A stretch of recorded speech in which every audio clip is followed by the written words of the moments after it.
കലാഭവൻ മണി സാംസ്കാരിക സമിതി ഓഫ് കേരള.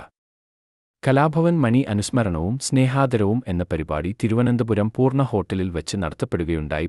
ആദരിക്കൽ ചടങ്ങാണ് ഇന്ന് നമ്മുടെ ഈ കലാഭവൻ മണി കലാ സാംസ്കാരിക സമിതിയുടെ ഈ വർഷത്തെ 10ാമത് ചരമവാർഷികം നടക്കുന്ന ഈ വേളയിൽ കലാകാരന്മാരെ, എഴുത്തുകാരന്മാരെ ആദരിക്കുക എന്നതാണ് ഇന്നത്തെ ദൗത്യം.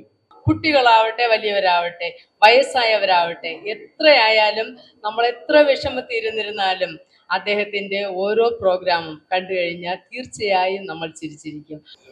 ലോകത്ത് തന്നെ അറിയപ്പെടുന്ന ഒരു കലാകാരനും ഒരു വിസ്മയമായ ഒരാളായിരുന്നു. പക്ഷെ അത് പെട്ടെന്ന് പറഞ്ഞ ഇങ്ങനെയൊക്കെ വന്നു. അതിൻ്റെ ഒരു ദുഃഖം സാധാരണക്കാരനെ തൊട്ട് വലിയ വരെയുള്ളതാണ്. സാധാരണ ആളുകൾ മരണപ്പെടുന്ന പോലെയല്ല. ഇതിൽ കൂടെ നമുക്ക് ഒത്തിരി കലാകാരന്മാരെ ആദരിക്കുന്നതിന് വേണ്ടിയും അവരുടെ കലാപരമായിട്ടുള്ള കഴിവുകളെല്ലാവരും എല്ലാം പരസ്പരം അതിനെ അങ്ങോട്ടും ഇങ്ങോട്ടും പ്രകടിപ്പിക്കുന്നതിനും. കലാഭവൻ മണിച്ചേട്ടനെ കുറിച്ച് പറയുവാൻ, ഞങ്ങള് ഒരിക്കല് ഒരു 4 പേരും കൂടി നാട് വിട്ട് ഞങ്ങൾ ചാലക്കുടി അറിയാതെ പോകുന്ന ചെന്ന് പറ്റിയൊരു സ്ഥലമായിരുന്നു.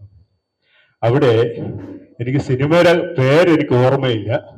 കലാഭവൻ മണിച്ചേട്ടൻ അന്ന് ഈ ചെത്തുകാരനായിട്ട് അഭിനയിച്ച ഒരു സിനിമയുണ്ട് ദിലീപിന്റെ കൂടെ. പ്രസ്തുത ചടങ്ങിൽ R.S. Sai Kumar cameraman, Malayalam online channel Charles, cinema സംവിധായകൻ S.B. ദാസ്, നാടകൃത്ത്, നോവലിസ്റ്റ് മോഹനകുമാരൻ മാഷ് തിരുവല്ലം, ശിവകലാകോട്ടുകാൽ, എഴുത്തുകാരി S. മിനിമോൾ വെള്ളാർ, കുറ്റിച്ചാൽ സെബാസ്റ്റ്യൻ, ഓമന തങ്കമ്മ ചാലക്കുഴി, രഞ്ജിനി ശിവരഞ്ജിനി വട്ടിയൂർക്കാവ്, രജനി ചാലക്കുഴി തുടങ്ങി വിവിധ മേഖലകളിൽ പ്രവർത്തിക്കുന്ന പ്രമുഖ വ്യക്തികളെ സമിതി ആദരിക്കുകയും ചെയ്തു.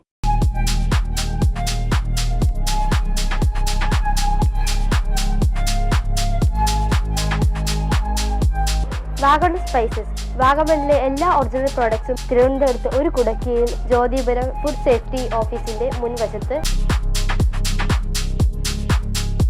കശുവണ്ടി, കുരുമുളക്, ഗ്രാമ്പു, ഏലക്ക, പട്ട, കാഷ്യൂനട്ട്, നട്ട്സ്, ആൽമണ്ട് എന്നിവയെല്ലാം ഇവിടെ ലഭ്യമാണ്.